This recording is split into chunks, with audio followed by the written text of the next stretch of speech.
नमस्कार साथियों, team legal wings की तरफ से मैं दीक्षा आज आपके लिए एमपीएडीपीओ का एक छोटा सा 7 धाराओं वाला एक्ट लेकर के आई हूँ। इसमें हम देखेंगे कि कौन कौन सी चीज़ों को हमें पर्टिकुलर हर एक्ट में याद करना है। ये जो आपको ऊपर के पॉइंट्स दिखाई दे रहे हैं, आप देखेंगे कि मैंने यहाँ पे 6 पॉइंट्स में इसको डिवाइड किया है।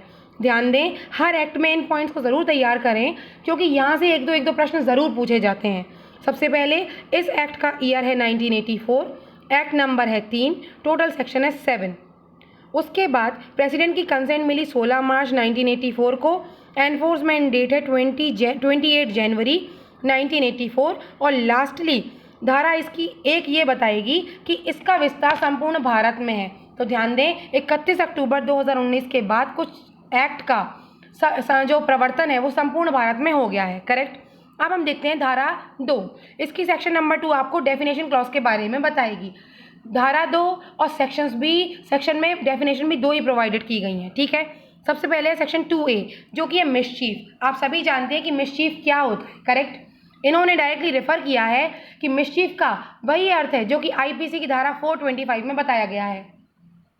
नंबर 2B ये बताएगी कि पब्लिक प्रॉपर्टी एग्जैक्टली होती क्या है। तो ध्यान दें, पब्लिक प्रॉपर्टी क्या होती है ये तो कॉमन सेंस की बात है, पर फिर भी लॉ की टर्मिनोलॉजी में हमें इसको समझना बहुत ज़रूरी है। तो ध्यान देंगे, कोई भी प्रॉपर्टी चाहे वो मूवेबल है या वो इमूवेबल है जिसमें मशीनरी भी इंक्लूडेड है।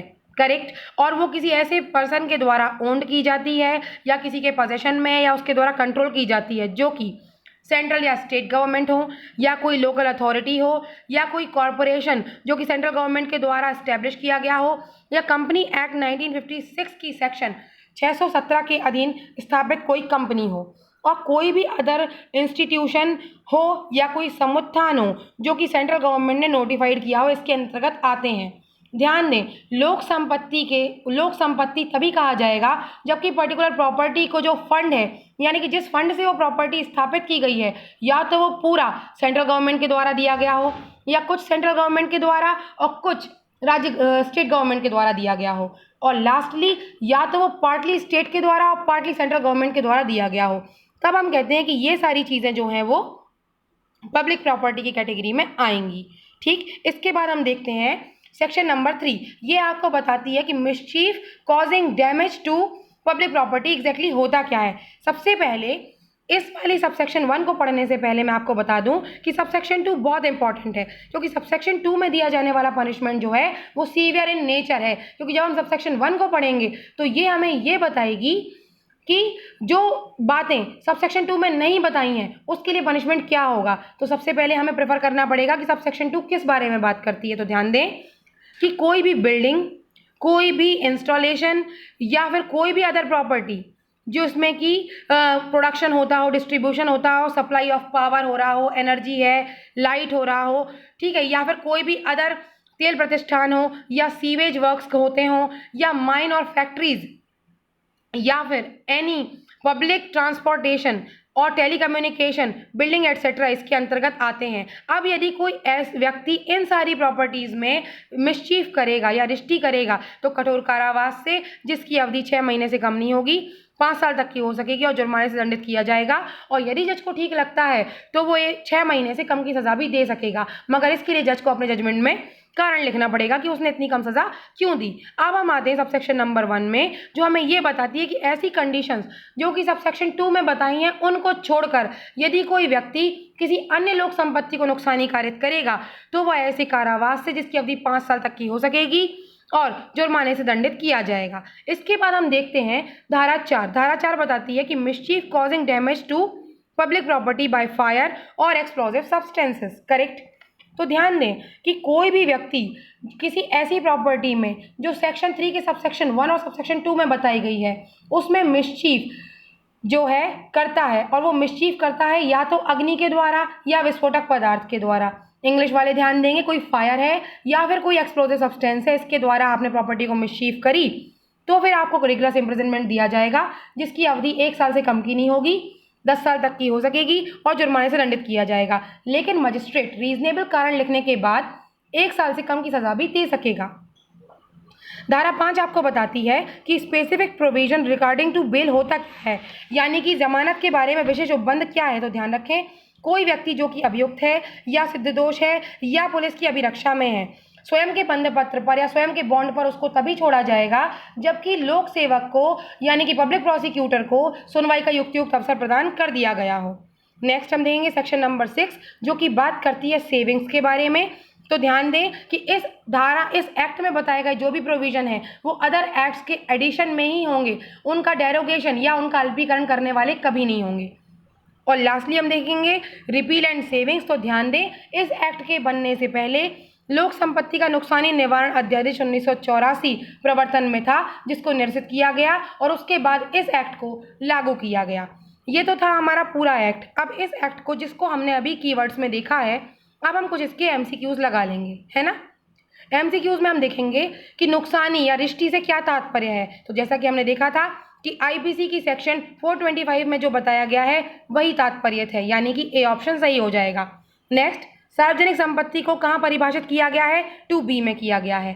नेक्स्ट, अधिनियम की किस धारा के अंतर्गत सार्वजनिक संपत्ति को क्षतिकारित करने का दंड का प्रावधान है। ध्यान दें सार्वजनिक संपत्ति को क्षति हो रही है, नॉर्मल क्षति हो रही है, धारा 3 में दंड दिया जाएगा, यानी कि आंसर होगा बी। और सार्वजनिक संपत्ति को जहां की किसी अग्नि यानी कि फायर या एक्सप्लोसिव सब्सटेंसेस के द्वारा नुकसानी कारित करने का दंड दिया गया है धारा 4 में।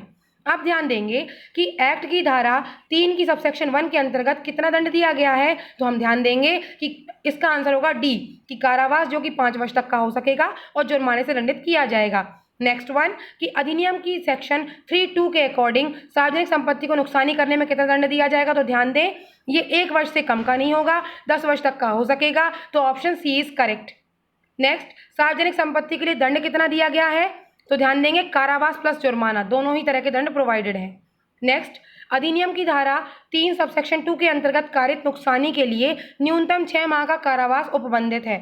इस संबंध में निम्न में से कौन सा कथन अधिक सही है। तो ध्यान दें इसका बी ऑप्शन सही होगा क्योंकि वो कहता है कि निर्णय में कारण लिखने के बाद न्यूनतम दंड से भी कम दंड दिया जा सकेगा।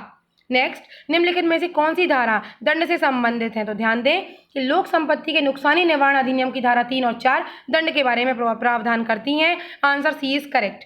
अधिनियम के अंतर्गत किस व्यक्ति की जमानत दी जा सकेगी। तो ध्यान दें अपने स्वयं की जमानत देने पर या निजी बंध पत्र पर, दोनों ही तरह से दी जा सकती हैं, हमने देखा। और इसके लिए लोक अभियोजक को सुनवाई का अवसर भी देंगे। तो ऑप्शन सी इज करेक्ट। ठीक है, इसके बाद हम देखेंगे कि यदि व्यक्ति अभिरक्षा में है तो जमानत के आवेदन पर ऑप्शन ए इज करेक्ट कि लोक अभियोजक को विरोध करने का अवसर दिया जाएगा। इसके पहले ही वाले क्वेश्चन में मैंने ये बात आपको डिस्कस कर दी थी। अधिनियम के अंतर्गत जमानत के संबंध में विशेष प्रावधान कहाँ दिए गए हैं। तो वो धारा 5 में प्रोवाइडेड है। करेक्ट। इसके बाद हम देखेंगे लास्टली कि इस अधिनियम के प्रावधान हैं। तो ध्यान दें हमने देखा था कि धारा 6 के अधीन इस अधिनियम के प्रावधान अध्यारोही प्रभाव रखेंगे, है ना। तो ध्यान रखेंगे कि ये एडिशन में ही लागू होंगे। तो ऑप्शन ए इज करेक्ट। इस अधिनियम में कुल कितनी धाराएं हैं। So option number B 7 section is correct. अधिनियम की धारा 3 सबसेक्शन 2 के अंतर्गत दंडनीय नहीं है। अब देखिए इसीलिए मैंने आपको सबसेक्शन 2 को प्रॉपरली पढ़ाया था कि कोई भी बिजली की सप्लाई हो रही है या पानी की सप्लाई हो रही है या फिर पब्लिक ट्रांसपोर्टेशन को आप मिसचीफ कर रहे हो या इंजुरी कर रहे हो, तो ध्यान दें पब्लिक रोड लोक सड़क को क्षति पहुंचाना इसकी कैटेगरी में नहीं था। तो ऑप्शन सी इज करेक्ट। और सार्वजनिक संपत्ति के अंतर्गत आता है तो ध्यान देंगे कॉरपोरेशन भी आता है, हमने डेफिनेशन में देखा था। कंपनी जो कि रजिस्टर्ड है वो भी आती है और फाइनेंशियल हेल्प प्राप्त करने वाली कोई भी अदर कंपनी या उपक्रम भी इसके अंतर्गत आएगा। और लास्टली अधिनियम की धारा 2B के अर्थ में निम्न में से कोई सार्वजनिक संपत्ति नहीं है। तो ध्यान देंगे प्राइवेट फर्म, प्राइवेट कंपनी, वित्तविहीन संस्थाएं, ये सभी प्राइवेट कंपनी नहीं है। क्यों।